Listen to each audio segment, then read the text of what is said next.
Yeah, the crawler wild's always bringing me home. Crawler wild's always bringing me home. Crawler wild's always bringing me home. All right, well, welcome, wild ones. I'm so excited to have another episode for you today. I have Dr. Jeff Zurich here, or as he goes by, he just told me, just Jeff. How are you doing today? I know it's very early for you, so I appreciate you coming on the pod today. Yeah, time zones suck, but I'm glad Yeah. to be here. Yeah, I'm very excited to chat with you. So, for people listening that don't know who Jeff is, but he's a volcanologist and geophysicist. Did I get that right?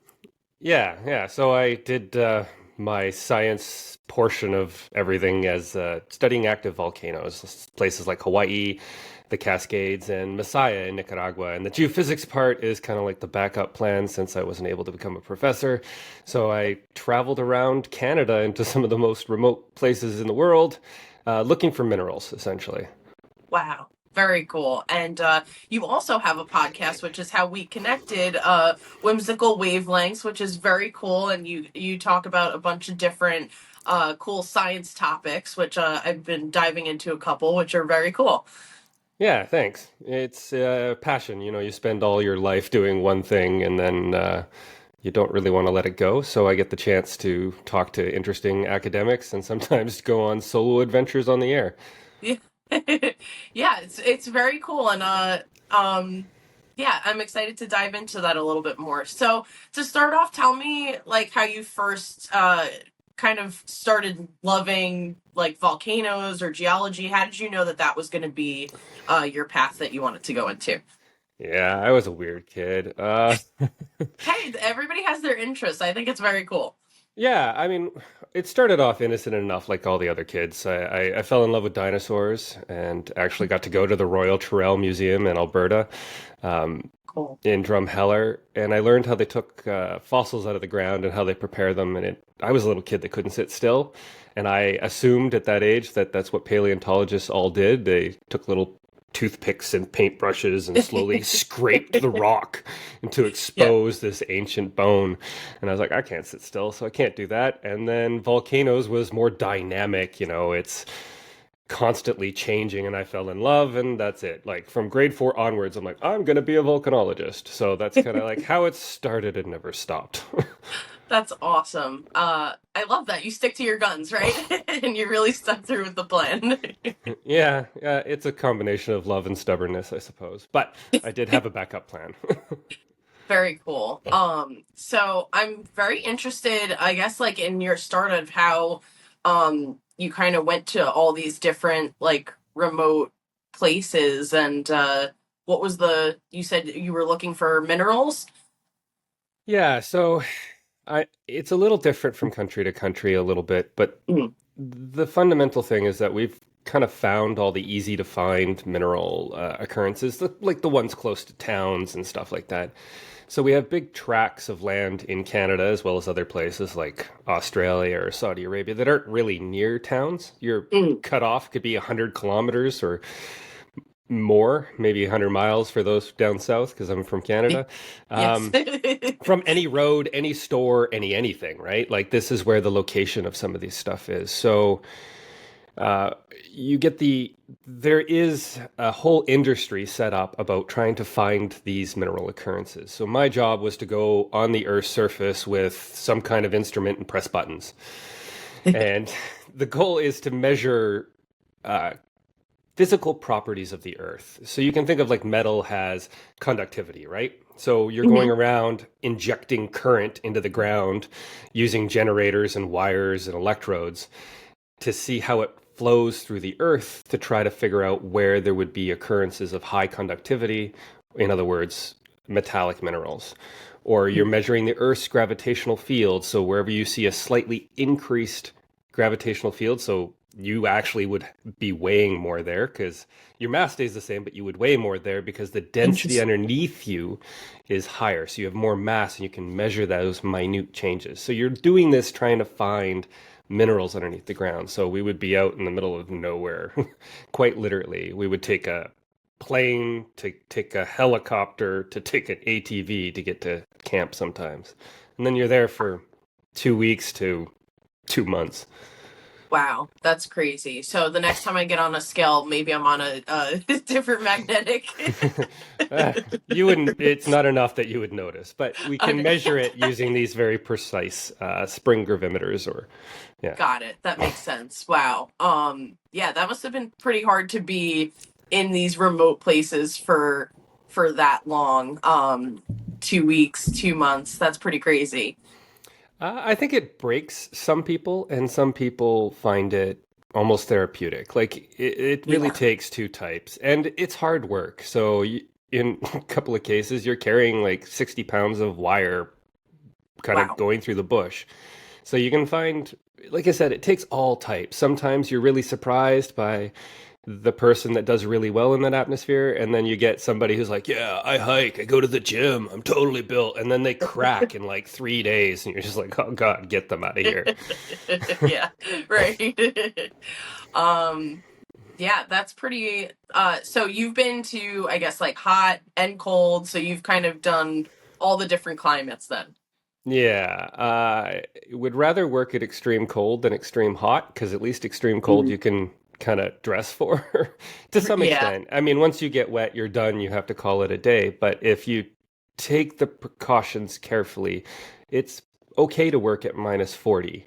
It sucks, Mhm. but I feel like I can do it. Working at plus 40, there's only so much you can do. You're more comfortable Right. overall, but as soon as you cross that threshold, like how do you get back? You know, got heat exhaustion. Right, right. So, Yeah, that's I kind of feel the same way. I'm Irish, so I get overheated pretty pretty fast. So I'd rather be cold and bundled and be able to kind of move around, and then you kind of gain warmth, right? As opposed to you're just hot and it's harder to cool down. I'm sure especially when you're out in these remote places, it's not as easy to be like, "Okay, let's go under the air conditioning now." yeah, there's no air conditioning. Sometimes, No. if you're lucky, you're beside a lake and you could just go walk in. And I've done Sure. that, clothes and all, no time to waste. You know, you're just too hot. So, Right. Yeah. So what are the different type of, so you said you went to Hawaii to study volcanoes. That's probably where most people, I guess, when they think volcanoes is the one of the biggest hotspots, right?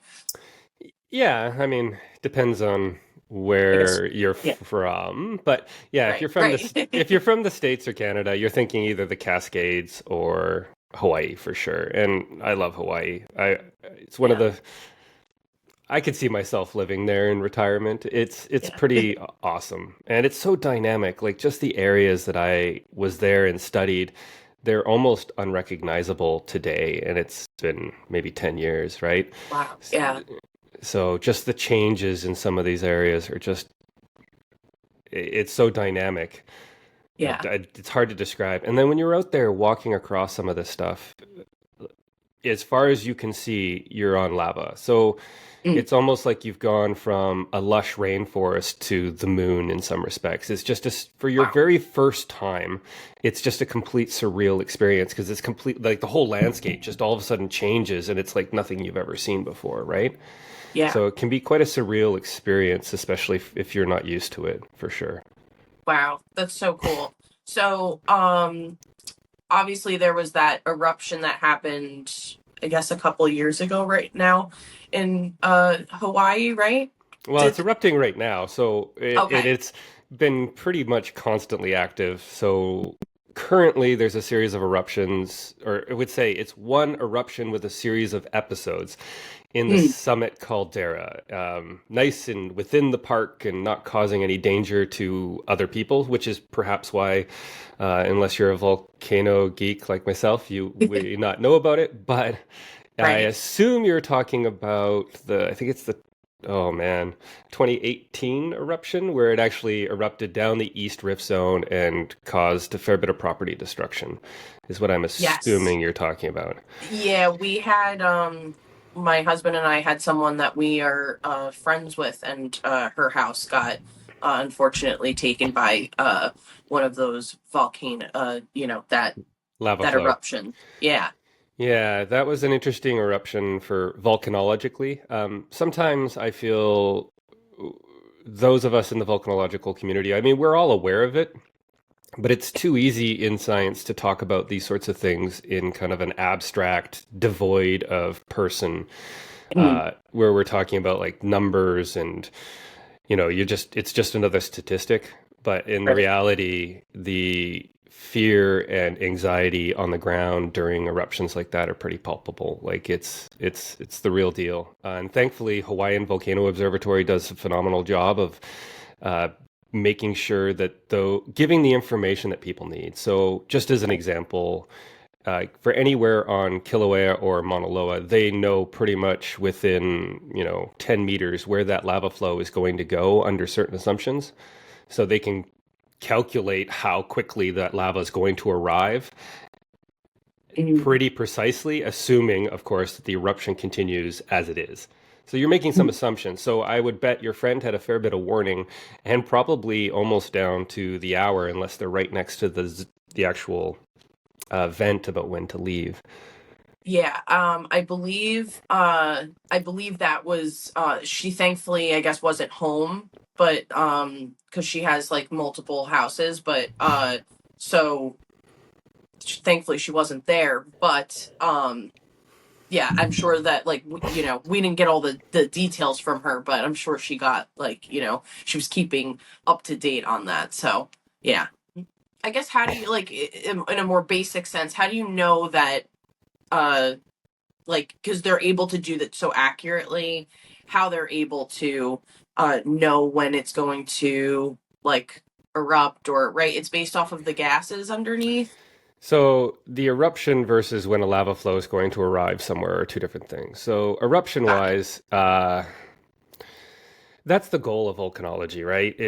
It's not that much different than a weather forecaster or somebody who studies landslides. It's to be able to forecast accurately when a volcano is going to erupt. And like, same idea as when I was out in the middle of nowhere collecting data on the Earth's surface, trying to see down below.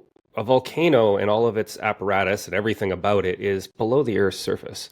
So we don't exactly have access to it. And therefore, it's really hard to get the information and the data we need to accurately forecast whether an eruption is going to take place.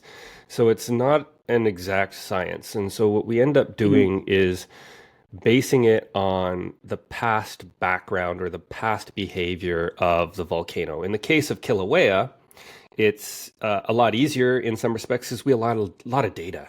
There's so Yeah. much data, so we have a bunch of past eruptions to look at past behavior, and we can say, okay, if we're going to have the deformation of the Earth is increasing, and you get bubble or not bubbles, you get deformation or changes of the Earth's surface of a significant uh, magnitude, then we know it's going to erupt based on Mhm. these past behavior. But on a volcano that only erupts, let's say, once every 5,000 years or so, we have no data to look at this.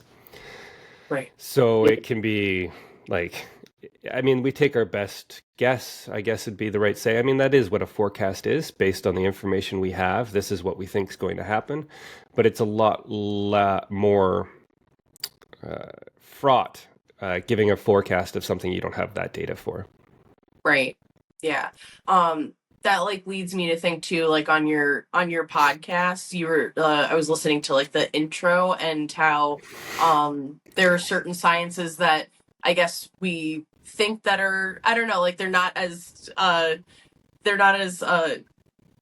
trying to think of the words I guess for it. Like they're not as what we think they are, as scientifically accurate, right? Or did I get that right? Or is there like I think you were talking about like measuring like the aurora borealis and some other scientific uh predictor things.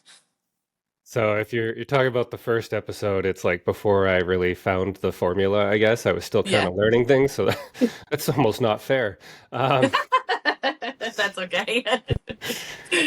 I don't really know the context, but it's interesting when you look back at, because science fundamentally is just a philosophy or a way of thinking and trying to find meaning in the natural world. Right. So that process of discovery and looking at this is is interesting in its own right, but it also shows like kind of like how we got here, right? Yeah. It's not a simple journey. And so some of the things that, at least to begin with, I'm probably going to circle back to is just the Sure. way we think about individual, like, I'm going to butcher pronunciations and stuff, but the data really matters. Mm. Repeatable data is what matters, right? From climate Right. change to everything else. When we have observable truth, that's what it is. And one of the interesting things is that people will do these sorts of things for strange reasons. So in the first episode, I talked about Paul Gassendi. I'm probably pronouncing his name wrong. And his whole purpose of measuring the speed of sound was to prove Aristotle wrong. Like, that was Right. his whole purpose. Like, he really hated the idea of Aristotle and his thoughts, so he was like, I'm going to prove you wrong.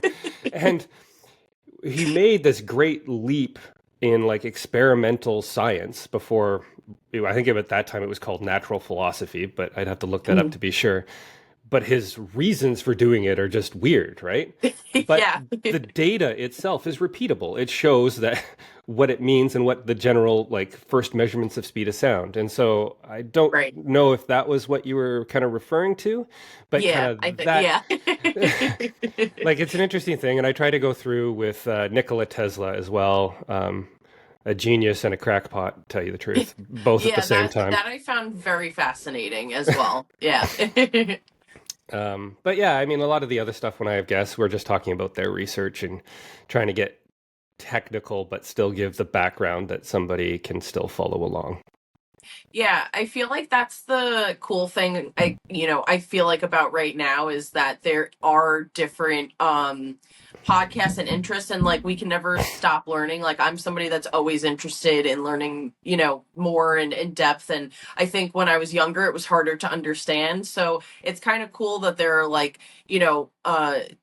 niches in different podcasts, and like people can really go into depth and learn more about subjects that maybe if they're not back in school, like they can learn from experts and things like that with what you're doing.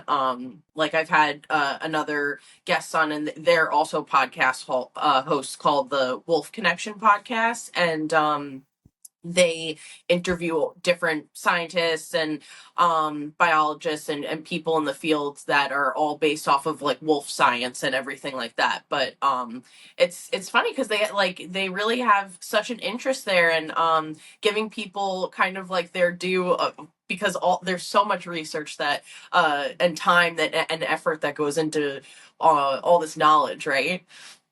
Yeah, absolutely. Maybe I spent a lot of time in the north, so I do have actually an interesting wolf story.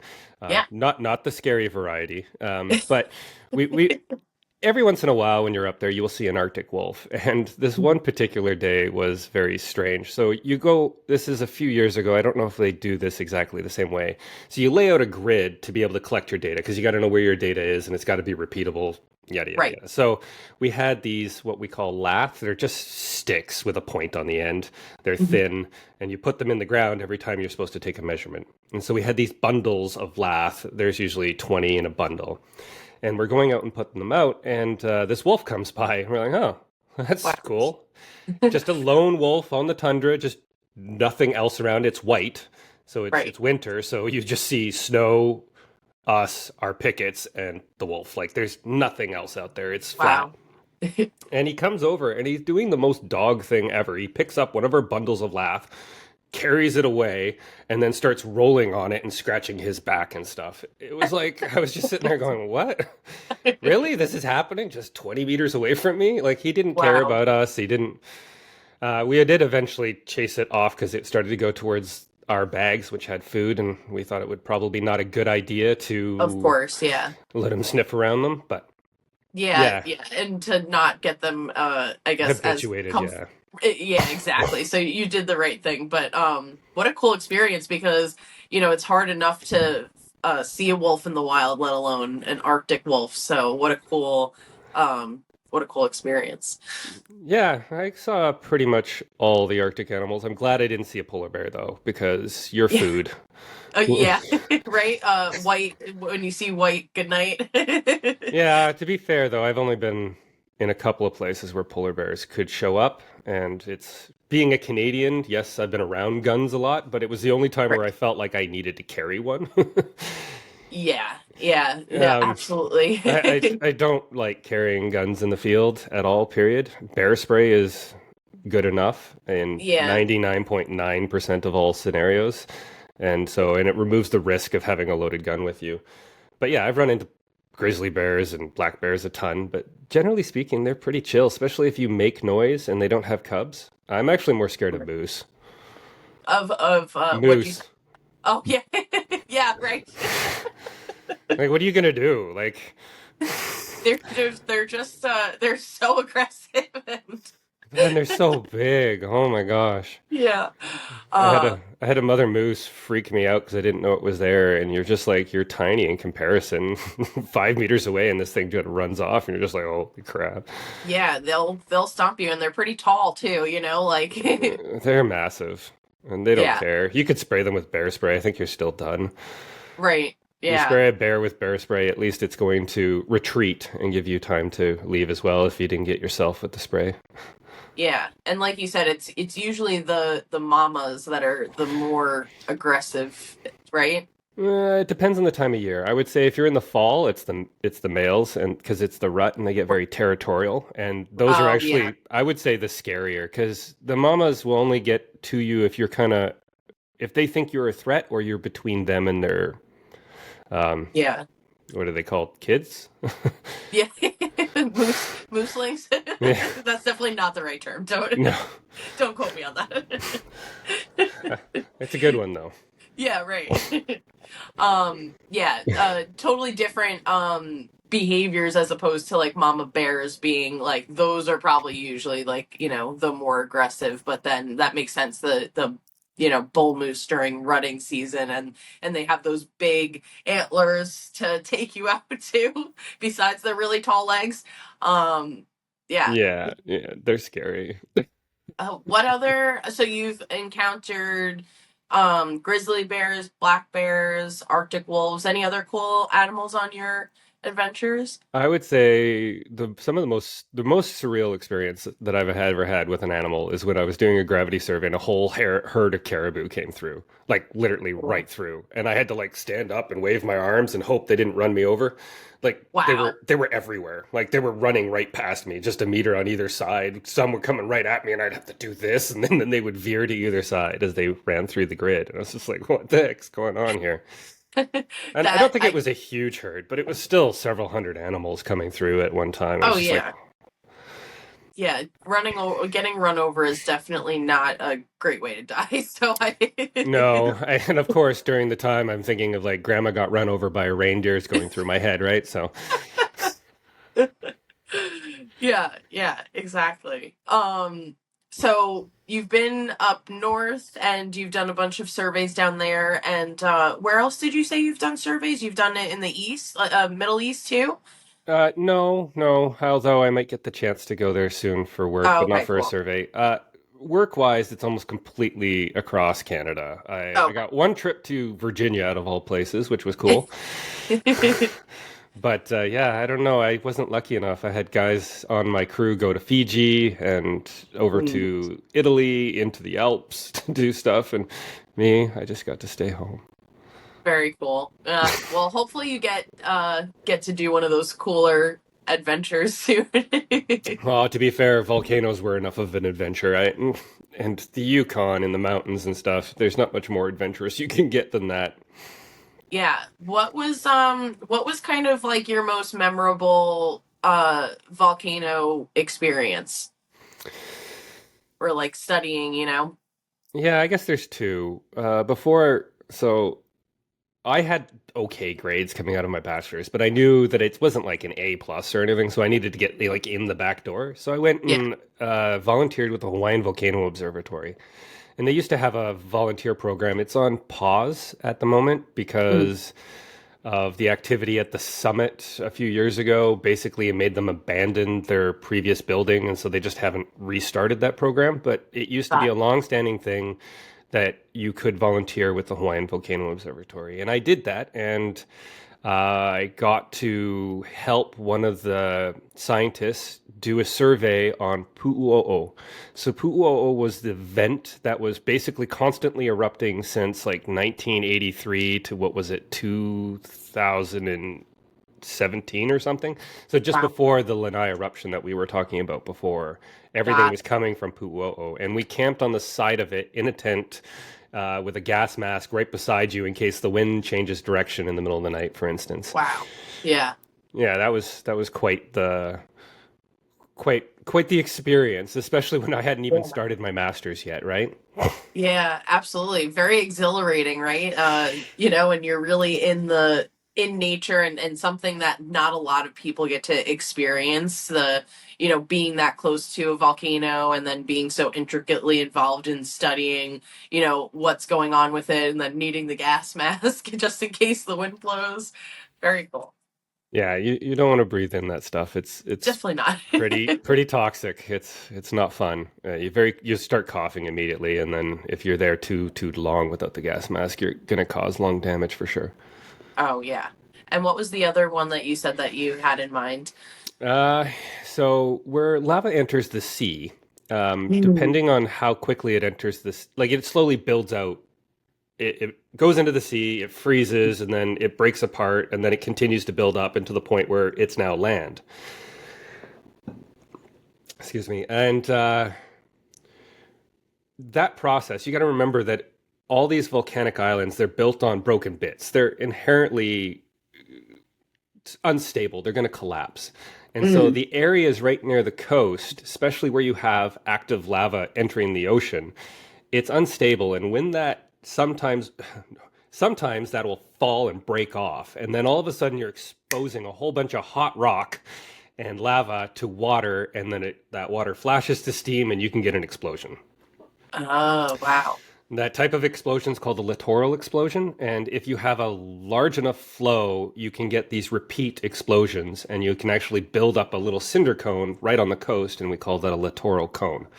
Lots of terms, but the point I'm trying to make here is I was down at the ocean front watching the lava flow enter the sea, which is absolutely stunning. One of the most beautiful things you could ever watch in real life. And cameras really don't do it justice. And if you go Yeah. looking for pictures, they're amazing pictures, but they don't do it justice. But in one Yeah. of these times, there was a small part of that cracked off and went into the sea. And there was an explosion, but it was more felt through the ground. And that scared the bejeebas out of me. Just to feel that raw power just kind of vibrate through the ground and up through your legs. And you're just like, ah. Like Yeah. it's not an earthquake. It's a full-on explosion, right? Like you're feeling something exploding just a little ways away. And you're like, oof, I'm glad that wasn't bigger. Right. Wow. It just goes to show you, right? And that was just a little something and it scared you.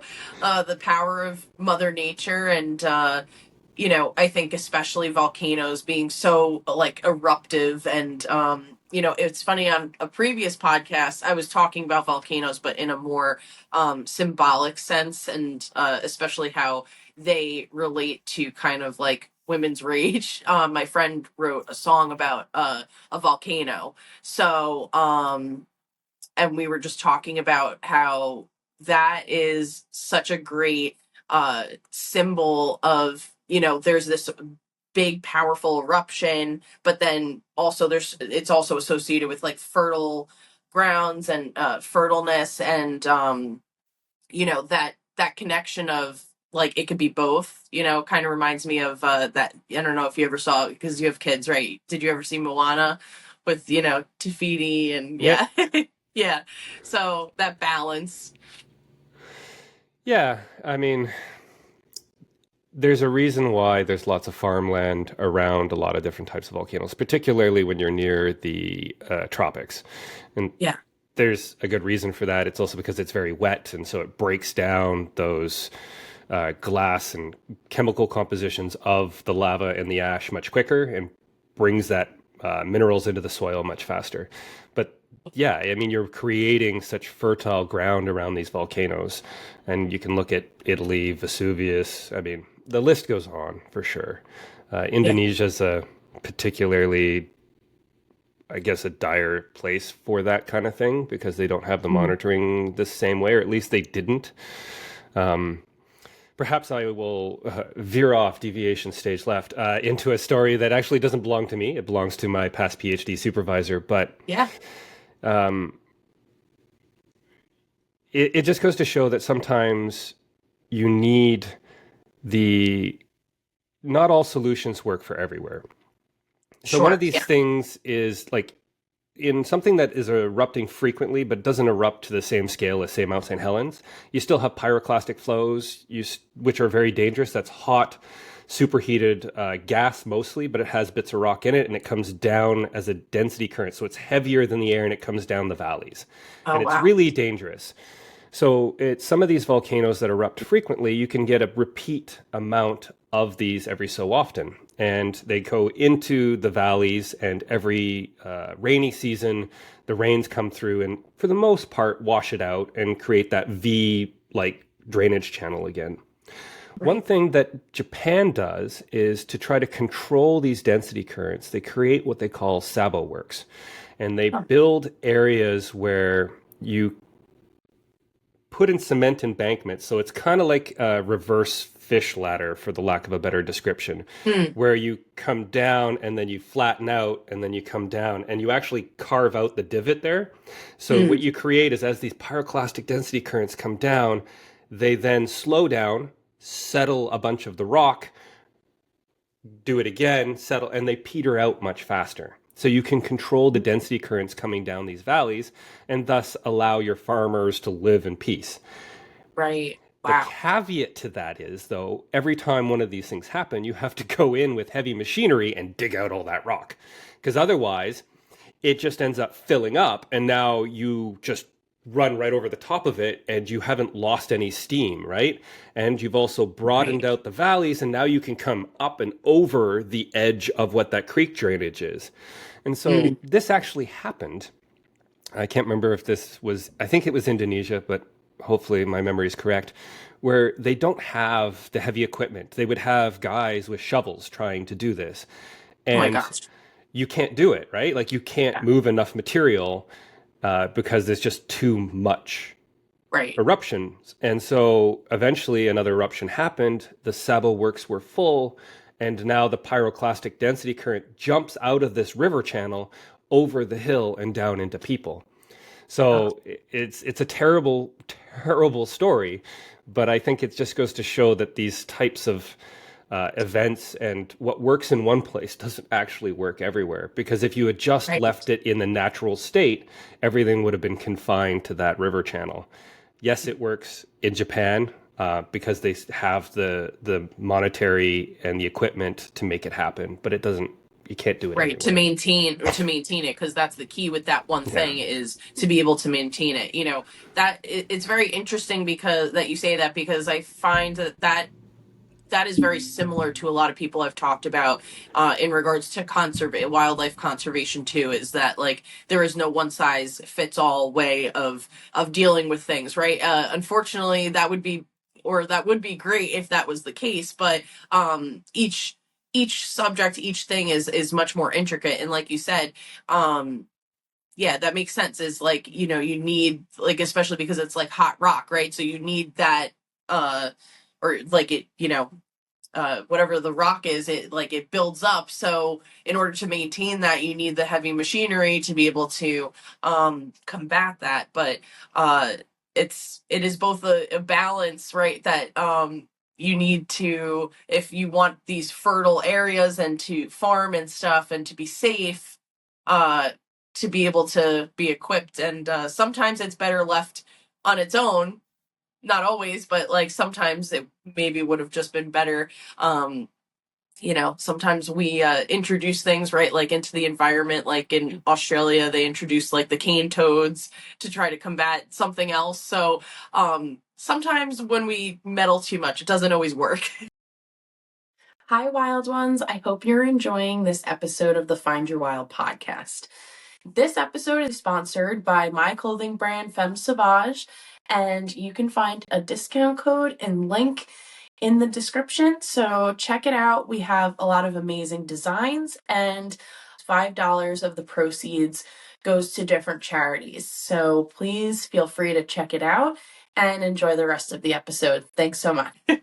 For sure, for sure. And I think Hawaii is also well equipped or has a bunch of examples similar to the cane toads that you've described as Unfortunately, well. yeah. Yeah. Right, holy smokes. Yeah, yeah, every time it's not every time we've tried to meddle with nature, we've made it worse, but there's enough of examples that we Right. should always be, thinking a little bit further afield, long term, like where is this going to go? What kind of cascade is it going to have within that Right. ecosystem for sure? Yeah, absolutely. What are like what would you say your hardest adventure like has been since you've gone into such like deep places? So, Um, I honestly don't know. They all have their quirks, and yeah. some of them are not even about the wild. Sometimes it's also about the people you're with, because you got to remember you're Right. with maybe 10 people, maybe 15 for weeks and weeks at a time, and you can't escape them, right? So if Yes. if you have a couple of people that are not very team oriented, it can be absolutely dire, and it has that could make it so much worse than the elements could possibly do. But there's Right. been and then likewise, if you have a really good team, it almost doesn't matter how bad the environment is, your mood is uplifted and you just deal with it. Oh, yeah. Yeah. So it's kind of hard to split them apart. One of my favorite stories is actually during the pandemic. We were up in northwestern BC in an area that's very, very wet. It's got lots of Mhm. glaciers. Glaciers. Oh my gosh, it's gorgeous. We ended up doing it out of a fly camp, just the small group, six of us, cooking for ourselves. We had a helicopter fly everything in. It was truly roughing it for working and carrying heavy stuff, but the weather was very wet. Mhm. And um, I don't know exactly what this works out to Fahrenheit, but if you're really close to freezing, but it's raining, it's my least favorite weather. I hate Yeah. that weather. +4 and raining is like terrible. And Yeah, I can imagine. I was up in the clouds on the mountain, and I knew that I could get down to camp, but my radio died. It was raining, and now I had no way of contacting anyone. And it was nearing the end of the day, and I just had to book it all the way down. And I had to just keep moving. I was so cold, being wet, and you Oh, just gotta. And one of the most dangerous things was actually the vegetation, because once it's wet, it becomes very slick in some of those spots.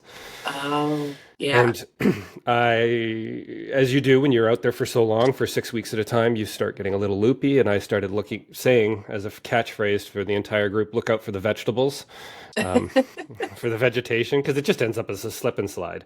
And so you Right. just kind of end up falling and you slide. You just hope you don't hit a rock.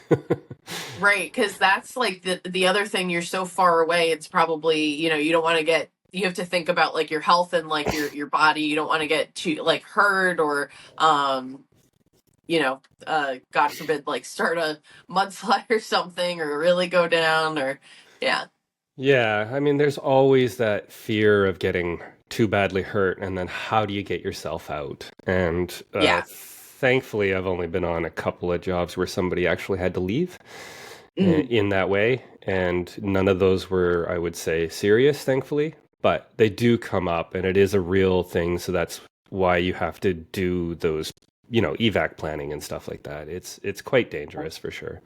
yeah. Have that backup plan just in case, right? So yeah. Yeah, I mean, sometimes you're like Somerset Island is probably one of the hardest, because if the fog comes in and you can't get to Resolute, which actually has, let's call it an airport, Yeah. that's, I guess, loose. But at any rate, you can land a big plane on it. So I guess that counts. But if you Yeah. can't get there, you're just done, right? You could be trapped there for 4 days. And so Yeah.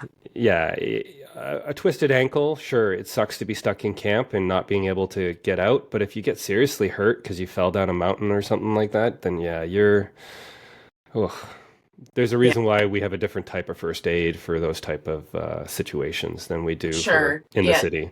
Do you have like a medic that comes with you guys just in case or Yeah, and so there is supposed to be someone who, I think it's a class 3 license. I think that's what it's called. I was never the medic on site, so I'm allowed not to know.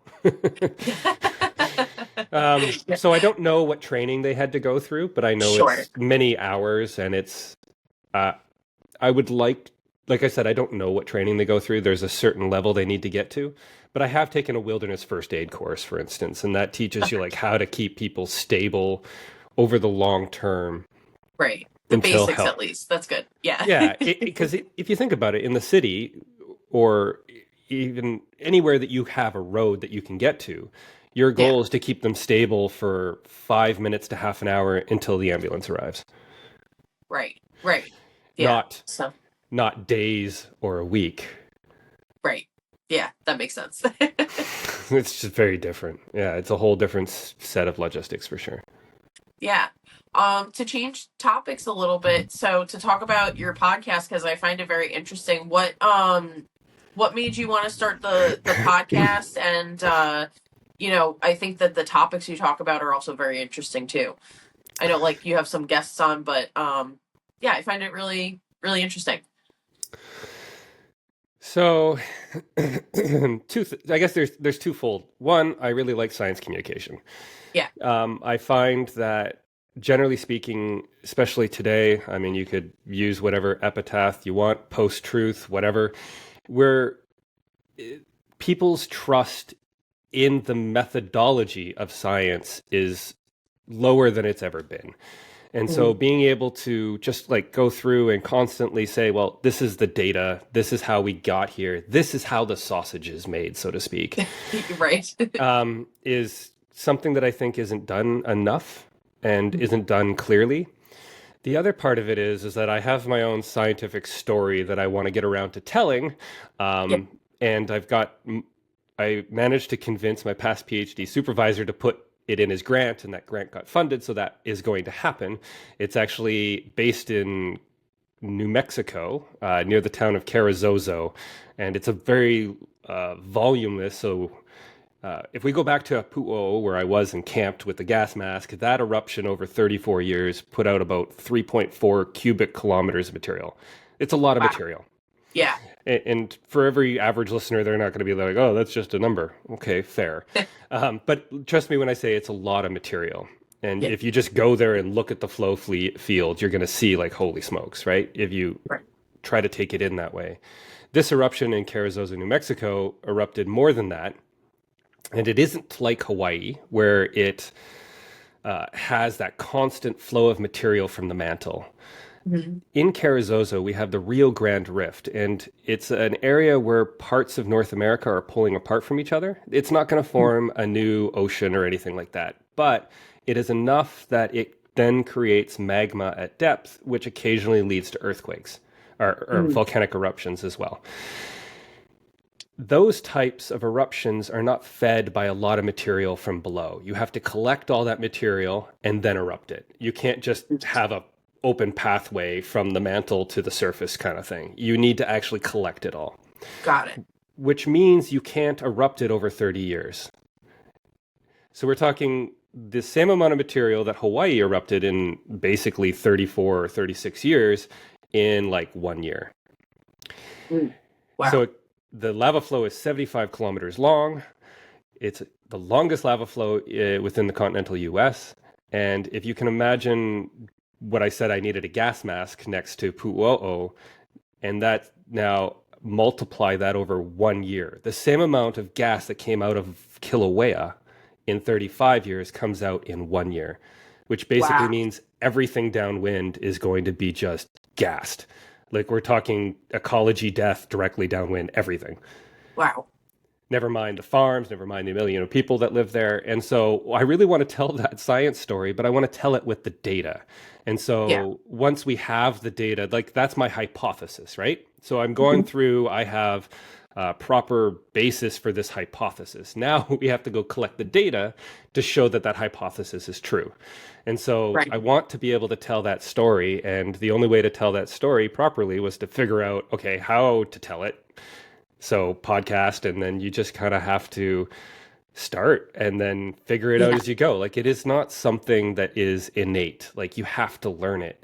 Yes, you can Oh have yeah. some skill and some raw talent for it, but you still, there's just so much to learn, as you probably know. Yeah, doing one yeah. yourself. Right, exactly. Yeah. And I feel like it gets easier. You're like 20 something on my uh or no, 30 something now on my record list, but each time you talk with somebody, it gets easier. And this is why I also like doing the podcast like this way, is just also having like in-depth conversations with interesting people. And I guess selfishly, it is really cool to be able to chat with like such knowledgeable people like yourself, and learn all of these new things, which is so fascinating too.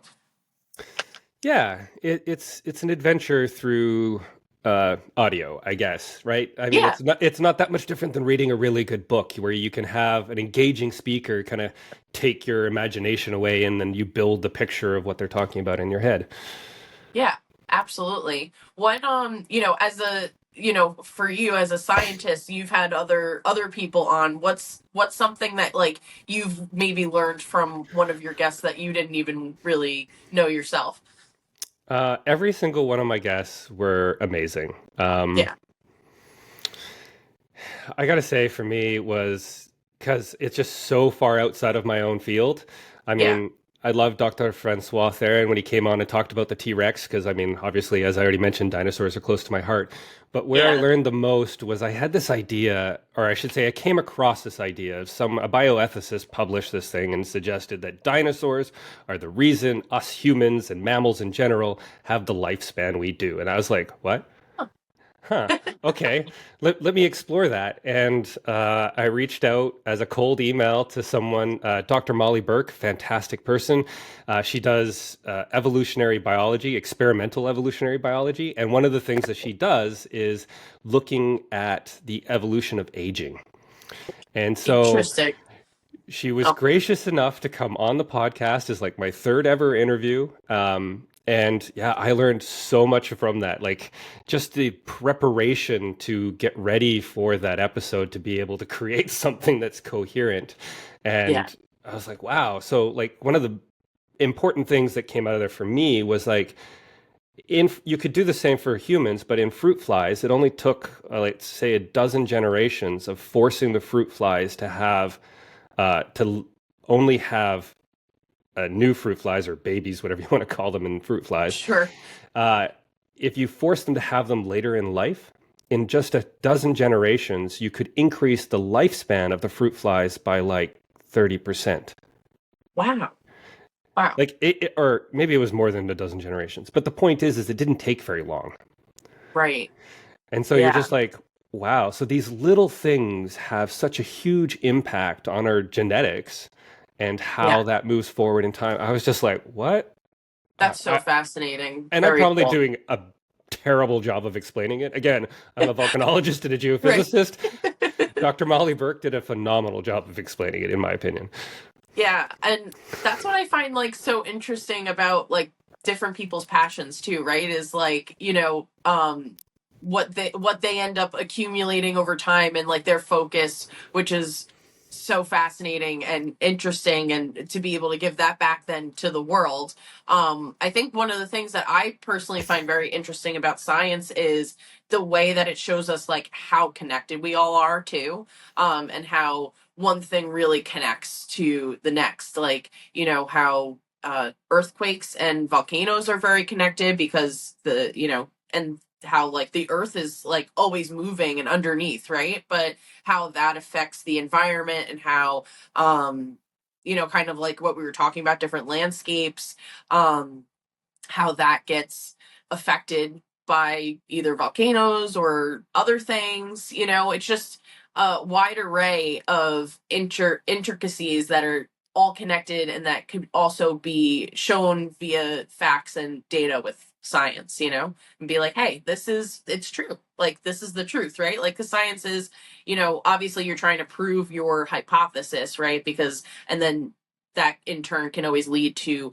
having to keep proving that, or to maybe like learn more about something more in depth. But in turn, it's the truth, right? Like, because you're trying to learn the facts of something.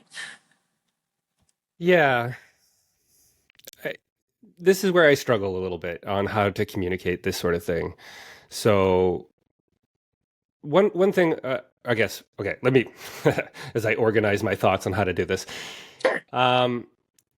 Science doesn't prove anything. That's not how science works, unfortunately. And that is one of the main things that people are in the anti-science thing will say, well, prove it. And you're like, well, that's not Uh, how it works. So let's take what a scientific theory is. So a scientific theory is the a full detailed explanation for a process or a set of processes that has been mm, tested, in other words, backed up by data from multiple different angles and usually multiple different disciplines. So if we take plate tectonics, for instance, we can use deformation like GPS, and we can actually measure plates moving. We have the geological record. We have fossils of different ecosystems in different places. For instance, we have tropical stuff that's located in the Arctic, for instance. So we right. have all these disparate data sets all supporting the same theory. Plate tectonics isn't proven to be correct, but all this data supports that explanation. Hmm. So that's how science is kind of built. The second thing, we are all interconnected. Absolutely. There's no question. Yeah. However, I feel like sometimes that gets blown a little bit out of proportion. Um, what's a good example? No, I had one and then I started the explanation and I forgot. I feel like people, because we're hardwired to make connections, right? To find the Sure. Yeah. correlations. And sometimes people do that in their own mind that aren't necessarily true. Sure. In science, we tend to say correlation isn't causation. So just because two things are correlated doesn't mean that they cause each other.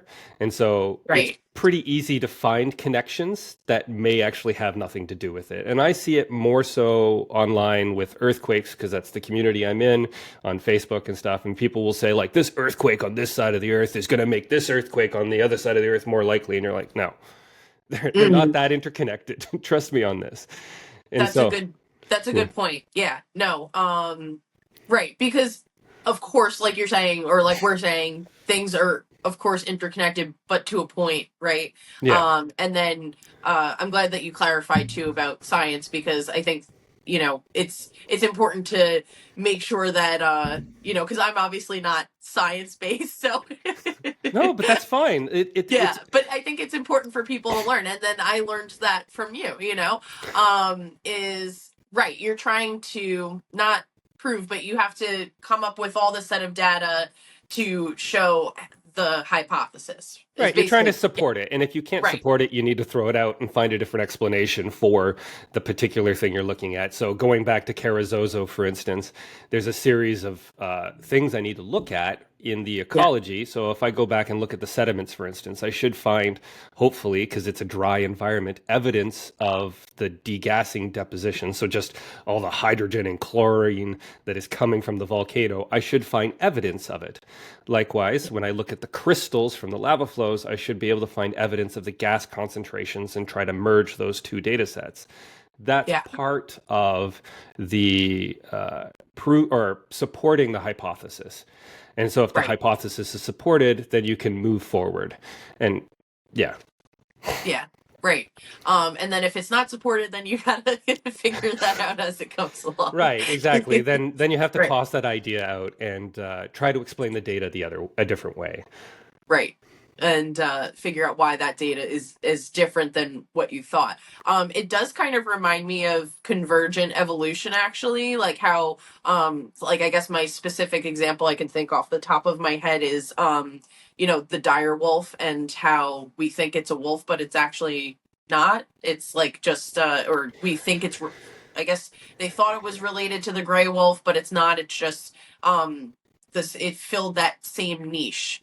Um, so it kind of reminds me of the sense of we think of something as one thing, but it doesn't always necessarily mean it. Kind of like you were saying about the earthquakes, just because an earthquake is going off somewhere else doesn't mean it's going to necessarily affect the other side of the world. Yeah, exactly. And a lot of people start talking about the alignment of planets and the sun and the moon with earthquakes, and you're like, I mean, There is some nuance to it, but not at the level that people talk about it who are not geophysicists or seismologists. Right, like flat earthers. I've only had one serious conversation with a flat earther, and I was just like, dude, I don't even know where it goes. Normally, I am messing with climate change deniers. I Yeah. find a certain amount of pleasure with that. I don't know why. Yeah.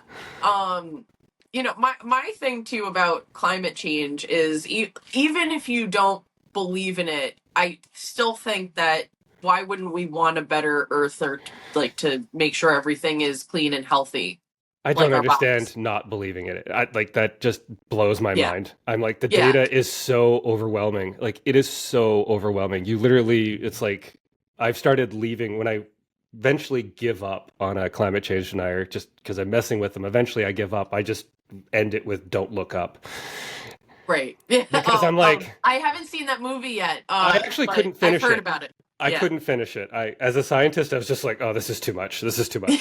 But I understand the premise of it. Like, if it was just a bit more silly as like a comedy, then I could have finished it because then it's Yeah. absurd. But the problem is it's trying to be serious while being absurd, and I couldn't do it.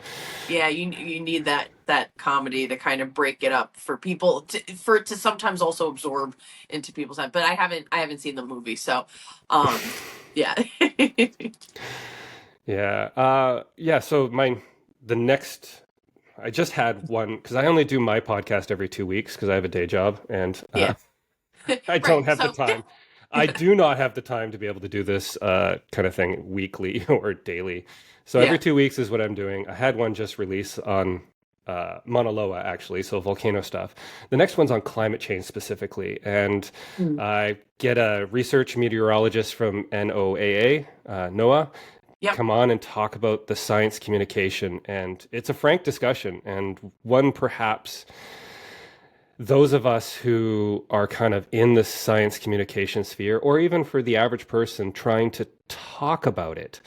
Um, Right. I mean, I've used the phrase because it's at least popular in the States. Is that there's always that one uncle at Thanksgiving at the dinner table, right? I think is how the expression goes. So, like, Yeah. Yeah. Yeah. how do you talk to those people that are like, I don't believe it's all about the media, it's all about whatever? And so we have this frank discussion about it. And yeah, it's probably something that we need to have more often and to kind of check in. I mean, we Yeah. can't even get to the political discussion about what to do. And doing nothing is a choice. Let me be clear. Doing nothing Right. is a choice. It's not a choice that I espouse, but Oh, it is a choice. yeah. And if we can't even get to the point where we actually make a choice, we're like, oh, the data's false. Well, it's not. Like, so until we Yeah. can actually have that political discussion, I'm like, I don't understand it. Like, why can't we get there? Instead, we're having political elites, for the lack of a better word, making those decisions for us because we as a population can't get there. It's the Right. strangest thing, and I do not understand why there's this disconnect. Yeah. I don't. I don't understand, like, to me, like, I'm also a very spiritual person, and to me I don't understand on that spectrum too, if it, like, because I find that there's some people that say, like, there's, they're religious or whatever, but like they don't care about the environment. And I think that taking care of the environment and nature is an innately spiritual thing. So for people on that side of the coin, that's, like, or like, oh well, earth is just here for us, or it's just made here for us, but like we have to take care of it too, and on the other side, on like the I guess like the political spectrum of that is, I genuinely don't understand how we don't want things to be taken care of. Like, I don't understand how we don't see how important um that like the data is to be able to fix it. I'm not obviously a scientist or well versed in it, but to not care is, I kind of, I agree with you, is doesn't really make that much sense to me either. No. And it's hard to bridge that gap, right? When you don't understand why people don't care. Yeah, it's become part of their identity. I wouldn't say that they don't care. Yeah. It's like this idea or whatever has become part of their identity. And so because of that, it's really hard to break it down. I the part that bothers me is like, how did it become that? Like, how did we Yeah. get to this point is the part that I don't understand. Once it's there, I mean, I guess the data's well explained on people changing their beliefs. Most people have a really hard time changing their beliefs on data, for instance. Even if you present them with overwhelming data, it doesn't matter who you are, doesn't matter what it is, people have a hard time. But how did we get to the point where it became a belief? Like, that's the part that I don't understand. Yes, yes, that's a good point. And sorry, my dog's barking upstairs. There's somebody in the backyard. Oh, there she is. um, yeah, sorry. That's okay. I mean, squirrel. Yeah. Um, so yeah, yeah, it's interesting, right? How did something go from being data based to then becoming a belief, right? It's like this change. Um, and how, I don't know, people, do you think people get overwhelmed by the data? Because I feel like a lot of times people sometimes get like, I've had this discussed on different episodes, but like of like empathy overload, or like, like they get so disheartened by, like, on the flip side, they get disheartened by like all the effects of climate change and things like that. So do you think on the flip side of the people that don't necessarily, or call it more of a belief and then say they don't believe it, that um that it's just overwhelming for them to be able to absorb that? For sure. I mean, they're not really the people that I'm concerned about, though, right? Because the Yeah. people that are in the doomsayer category that say, well, we're all doomed, let's just do nothing or try to ignore it, those people, it's like on a spectrum of like with you and against you, they're kind of in the middle, right? And so Right. you can bring those people along in theory. But yes, what you're talking about is a real thing. When we can't even get to the discussion properly because we have a very loud 20 or 30% of the population. Maybe it's higher, maybe it's lower. I mean, pick your poll. Yeah. That's where it kind of falls apart, right? Like the doomsayers, we've had that in every contentious political debate across democracies, whether that's free trade, whether it's dealing with regulation in government. We can have that debate on what to do when there's a problem. Like, Right. there's a reason we have regulations for lead in pipes, for instance, right? Right. And at the time those regulations came into play, I mean, I'm sure there was some discussion, some back and forth, and so on and such forth. A famous case that I really want to get into in my own podcast eventually is unleaded gasoline, because that's a fascinating topic. If you've ever seen the pumps that say unleaded, do you know the reasons why? Yes. Nope.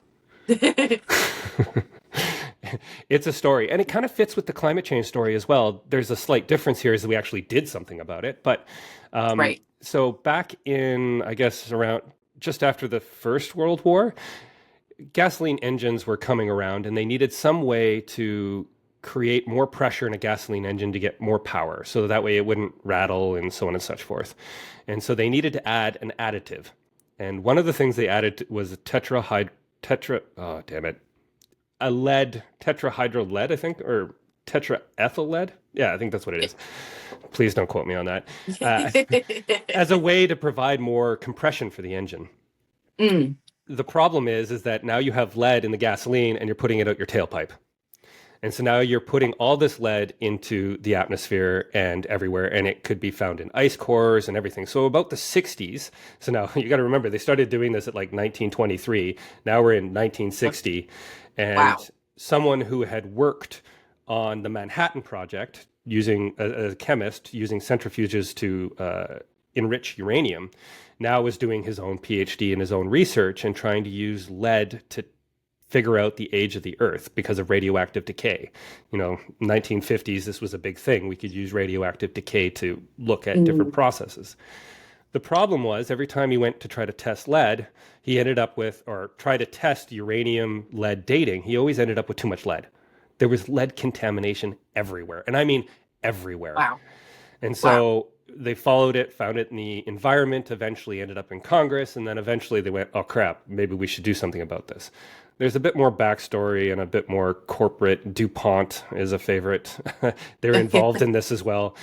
But in 20, so I think they started to remove lead in gasoline around 1978-ish or 1986, somewhere in that. But over the course of a decade, in the US, because I have more data for the US, because the US collects more data, Yeah. lead levels in blood dropped 80%. Whoa. There is some, again, correlation, not causation, but there is some suggestion that the increase in crime over that same period could be caused by lead levels in people's blood because it just Whoa. affects people's nervous system and everything else so drastically.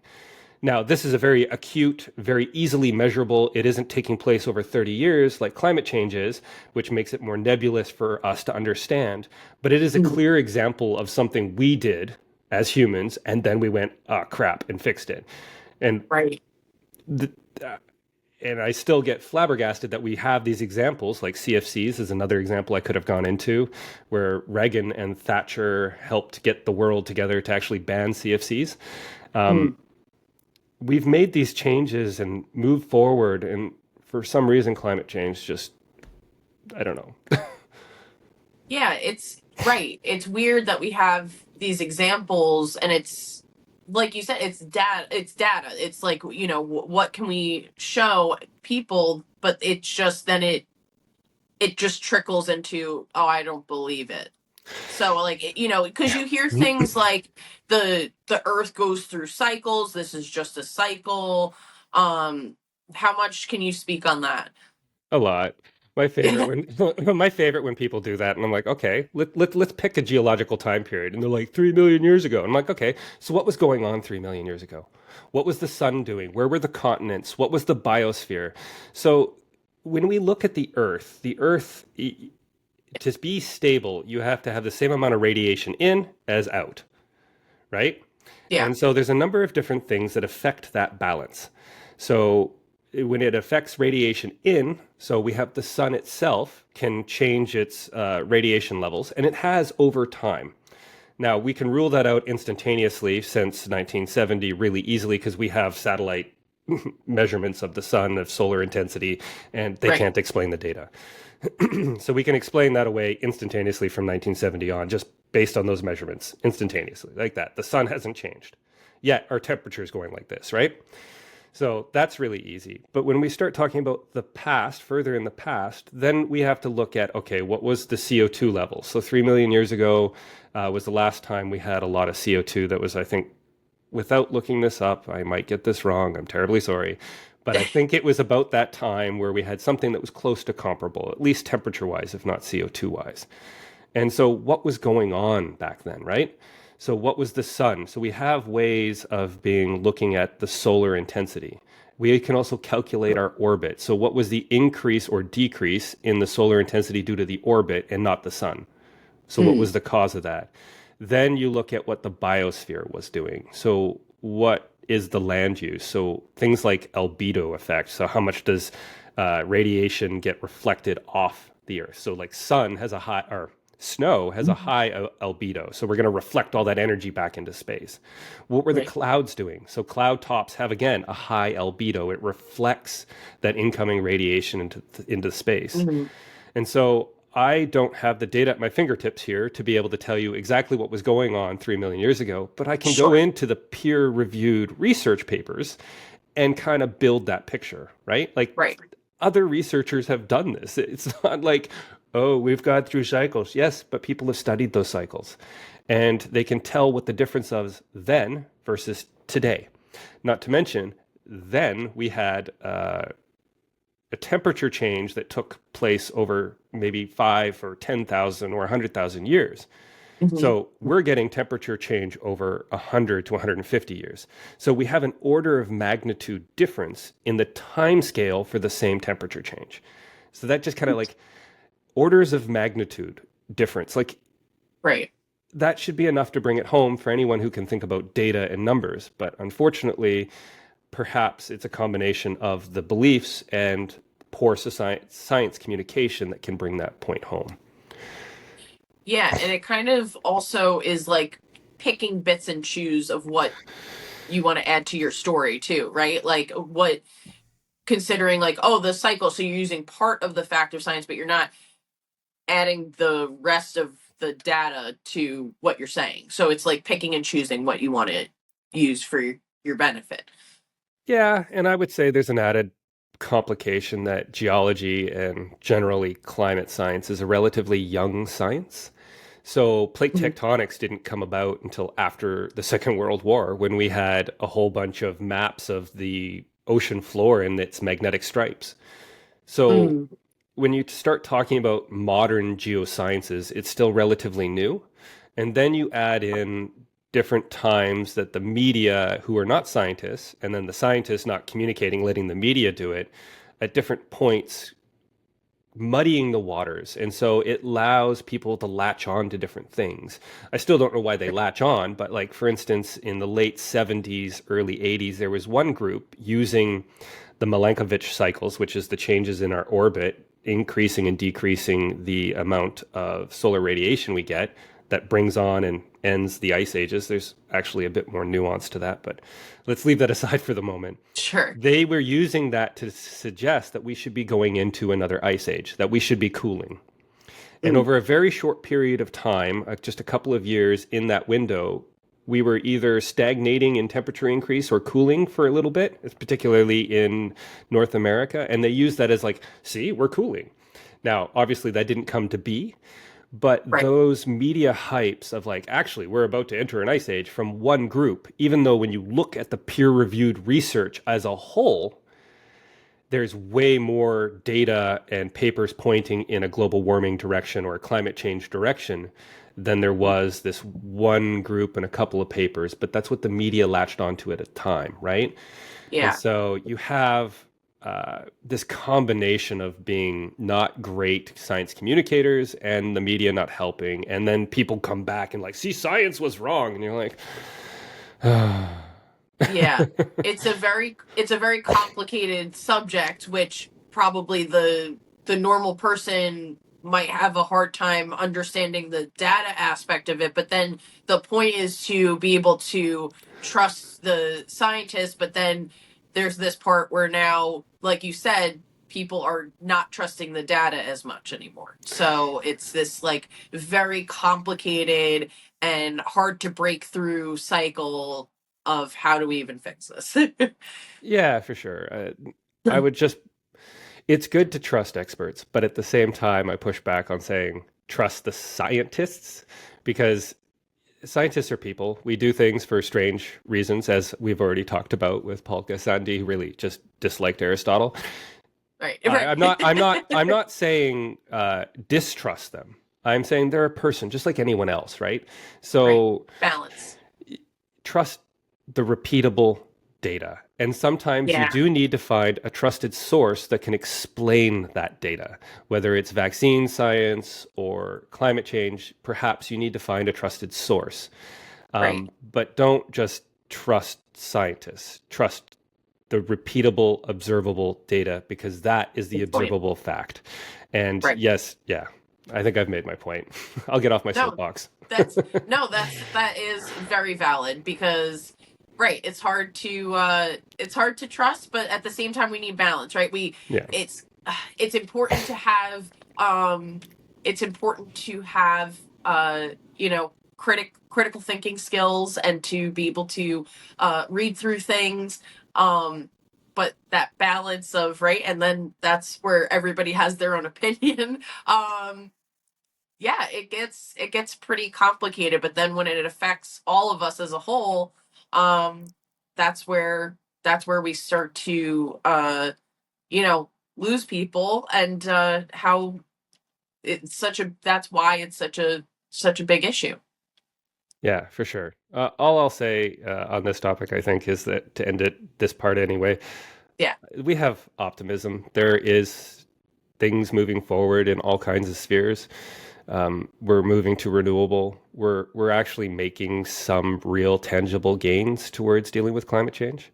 It is way too slow, but there is real optimism to be had that things are moving in the right direction.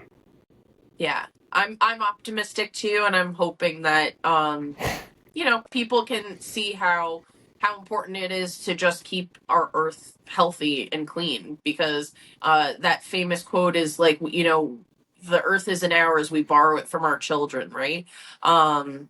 So yeah, I think that's really important, but and to be able to highlight that. So yeah, I feel like that was like a great place to like pin it for today. And yeah, I'm so honored to have you on the podcast and to be able to talk more about your journey and science and volcanoes in general.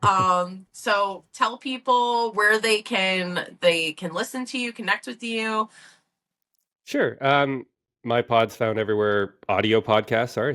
Doesn't have a video like this one. I find editing a pain. Yeah, that's okay.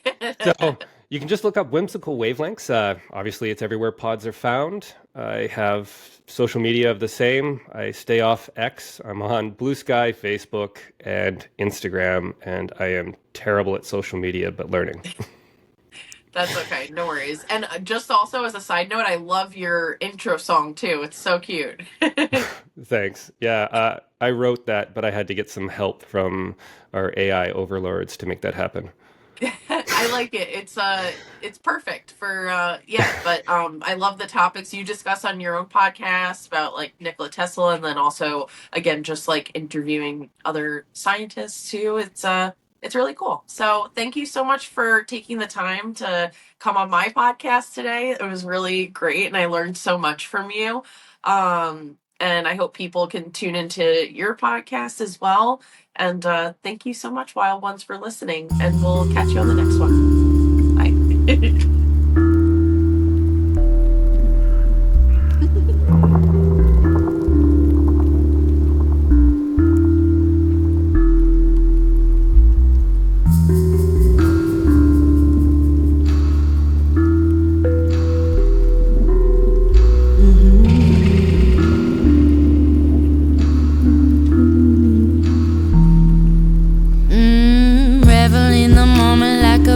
Flowing to the sea, I feel the energy of life force flowing all